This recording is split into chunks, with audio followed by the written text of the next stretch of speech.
4월 6일 월요일 아침에 함께 나눌 말씀은 마태복음 23장 1절에서 12절까지입니다. 성경을 다 펼치시고 우리 오늘 말씀을 함께 읽도록 하겠습니다. 마태복음 23장 1절에서 12절까지입니다. 자셨으면 다 같이 말씀을 봉독하겠습니다.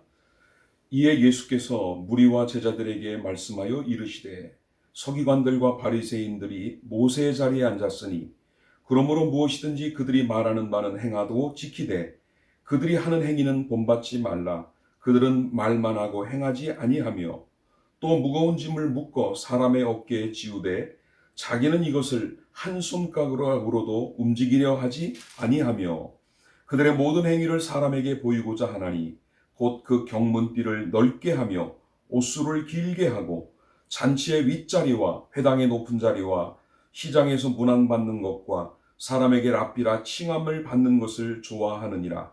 그러나 너희는 랍비라 칭함을 받지 말라. 너희 선생은 하나요 너희는 다 형제니라. 땅에 있는 자를 아버지라 하지 말라. 너희 아버지는 한 분이시니 곧 하늘에 계신 이시니라. 또한 지도자라 칭하짐을 받지 말라. 너희의 지도자는 한 분이시니 곧 그리스도시니라. 너희 중에 큰 자는 너희를 섬기는 자가 되어야 하리라. 누구든지 자기를 높이는 자는 낮아지고 누구든지 자기를 낮추는 자는 높아지리라. 아멘. 오늘 이 말씀을 가지고 주님이 보여주신 길이라는 제목으로 말씀을 함께 나누겠습니다. 요즘은 차량마다 대부분 내비게이션을 장착을 하고 그것을 통해 목적지를 찾아가기에 참 운전하기가 쉬워졌습니다. 그러나 과거에 이 내비게이션이 없을 때는 낯선 길 또는 어떤 목적지를 향해 가는 것이 참 어렵고 힘들었습니다. 한참을 운전하고 가다가 차를 세우고는 또는 내려서 사람에게 그 목적지를 물어보지요. 또 얼만큼 가다가 또 내려서 반복을 하고 그렇게 한 서너 번을 반복해서 목적지에 도착하곤 했습니다. 그런데 길을 물어볼 때마다 이런 분들이 있지요. 어떤 분은 그냥 대충 저기로 쭉 가면 된다 이렇게 말하는 분이 있는가 하면 어떤 분은 특정한 건물이라든가 또는 주변 환경 아주 상세하게 구체적으로 방향까지를 지시해 주는 분들도 있습니다. 길을 묻는 저의 입장에서는 상세하게 가는 길을 가르쳐 주는 분들이 참 고마웠던 적이 있습니다. 지금 우리 인생이 가는 길도 마찬가지입니다. 세상이 오라고 하는 길, 또 세상이 보여주는 길, 또 사람들이 좋다고 말하는 길들 따라가다 보면 만약 그 길에 예수 그리스도가 없는 길이 분명하다면 그 마지막은 지옥일 것입니다. 반대로 예수님이 우리에게 보여주신 주님의 길을 따라가다 보면 우리는 영원한 생명의 나라 천국에 들어가게 될 줄 믿습니다. 오늘 우리가 읽은 마태복음 23장은 전체적으로 고난주간의 마지막 부분에 예수님께서 서기관과 바리새인들에 관한 말씀을 주시는 내용입니다. 어제 종료주일에 예루살렘에 입성하신 예수님은 이제 성전을 정결하게 하셨고 또 열매를 맺지 못하는 무화과 나무를 책망하셨습니다. 또 성전에서 여러 가지 논쟁을 하시기도 했고 그리고 나서 오늘 이 23장의 말씀을 하십니다. 또 오늘 본문 말씀이 끝나면 이어서 바리새인과 서기관들을 향해 7가지 화를 말씀하고 계십니다.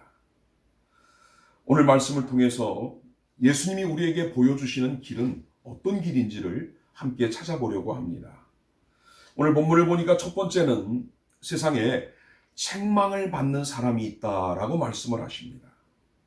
오늘 복음서에 나오는 서기관과 바리새인들, 또 사두개인들, 이들은 늘 예수님에게 꾸지람을 들은 사람들이에요.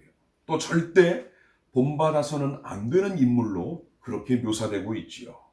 심지어 예수님은 그들을 향해서 독사의 자식들이라고 책망을 하시기도 했습니다.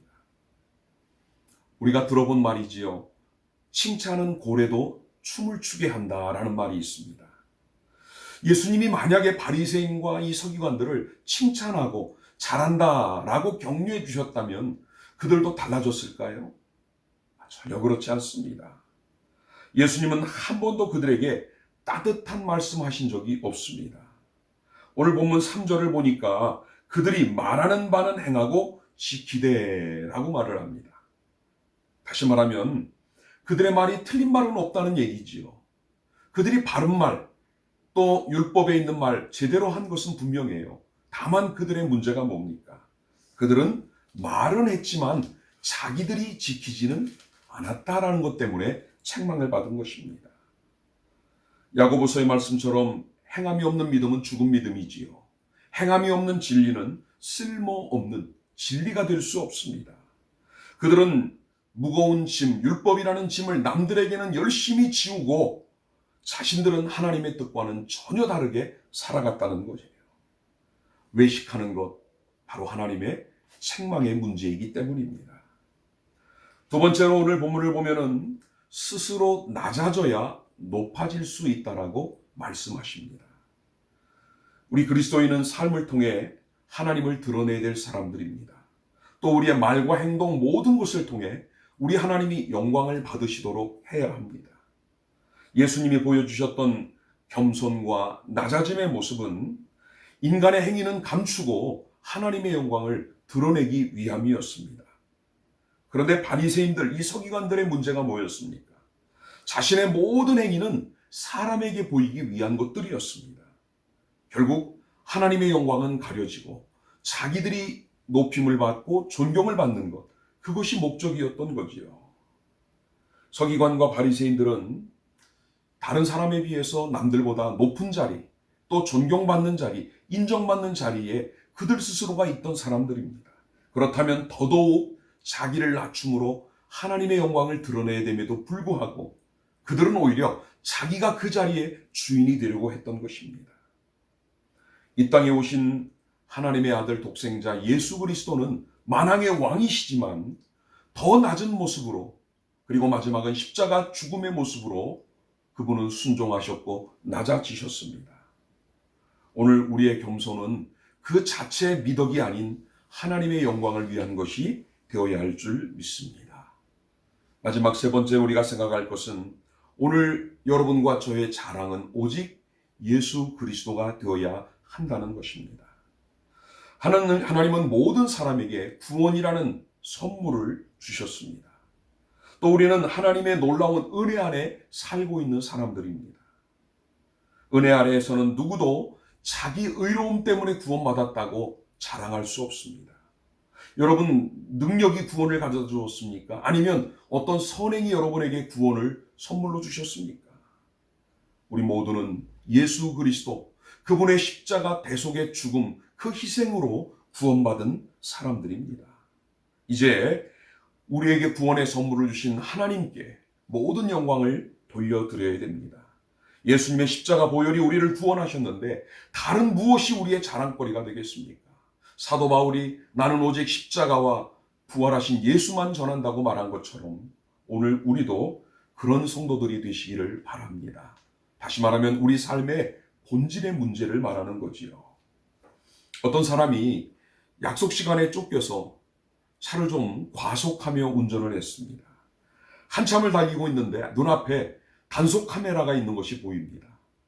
나름대로 규정 속도를 줄여 그 카메라 밑을 지나가는데 갑자기 위에서 찰칵 하는 소리가 들립니다. 호기심에 많은 이 사람은 이상했습니다. 분명히 내가 속도를 줄였는데 왜 카메라에 찍혔을까? 그 바쁜 와중에도 그는 다시 차를 돌려서 되돌아와서 그 길을 다시 한번 더 낮은 속도로 지나갔습니다. 그런데 이번에도 역시 찰칵 또 촬영이 됩니다. 이제는 화가 났습니다. 다시 돌아와서는 더 낮은 속도로, 아주 느린 속도로 그 카메라 밑을 지나가는데 또 한 번 찰칵 소리가 납니다. 화가 나서 그는 결국은 지나갔고 며칠 뒤에 집으로 고지서가 세 장이 날라왔습니다. 그런데 고지서에 찍힌 위반 제목이 뭔지 아십니까? 안전벨트 미착용이었답니다. 과속이 아니라 안전벨트 미착용이었다는 거예요. 이 이야기가 뭘 말하고 있습니까? 사람에게는 자기 나름대로의 기준이 있다는 거죠. 사람들은 그 기준에 따라서 잘 살았다, 이 정도면 훌륭하고 괜찮다, 스스로 평가를 합니다. 또 심지어는 자기가 정한 그 기준을 가지고 남을 평가하고 판단하고 정죄합니다. 그러나 하나님이 보시는 기준은 그렇지 않습니다. 이 사람이 지금 자기의 관심은 오직 속도였지요. 그런데 카메라는 속도가 아니라 안전벨트 미착용을 보았던 거예요. 오늘 우리가 하나님 앞에 신앙생활을 할 때 바리새인이나 서기관처럼 잘못된 관점, 자기 주관, 자기 생각으로 신앙생활하는 것이 아니라 하나님의 말씀을 중심으로 살아가는 우리들이 되어야 할 줄 믿습니다. 이번 한 주간, 이제 고난 주간을 시작하며 무엇보다 하나님의 말씀과 더 친밀해지시고 그 말씀을 통해 나를 주님 앞으로 가까이 한 걸음 더 나가게 인도받는 그런 시간들이 되시기 바랍니다. 기도하겠습니다. 하나님, 감사합니다. 주님께 책망을 받은 바리새인 서기관들의 모습이 오늘 내 모습은 아닌지 이 시간 말씀 앞에서 나를 돌아봅니다. 내 기준, 내가 정한 원칙 또는 내 생각이 중심이 되어 함부로 남을 판단하고 살지는 않았는지 돌아보며 회개합니다. 다시 한번 하나님의 말씀이 모든 삶의 기준이 되고 또 우리 주님이 왜 보여주신 그 생명의 길을 따라가는 이번 한 주간의 삶이 되고 내 평생의 삶이 될 수 있도록 하나님 도와 주시옵소서. 이번 한 주간에도 십자가를 향해 한 걸음씩 나아가신 우리 주님을 따라가며 말씀과 기도 안에서 더욱더 우리의 삶이 새로워지고 신실해지는 은혜의 시간이 되게 하여 주옵소서. 예수님의 이름으로 기도하옵나이다. 아멘. 우리 세 가지 기도 제목이 화면에 나갈 겁니다. 여러분 이 기도 제목들을 보시면서 함께 기도하시길 바랍니다. 첫 번째, 십자가를 향해 나가신 주님의 길을 나도 믿음으로 따라가는 한 주가 되기를 원합니다. 내 속에 남아있는 교만과 어리석음을 다 내려놓기를 원하고 더 낮아지는 시간이 되게 해달라고 기도합시다. 또 지금 코로나19와 싸우고 있는 대한민국 그리고 우리 모든 국민들, 특별히 우리 한국교회가 최후의 승리자들이 되게 하여 주옵소서. 우리 다 같이 기도하겠습니다.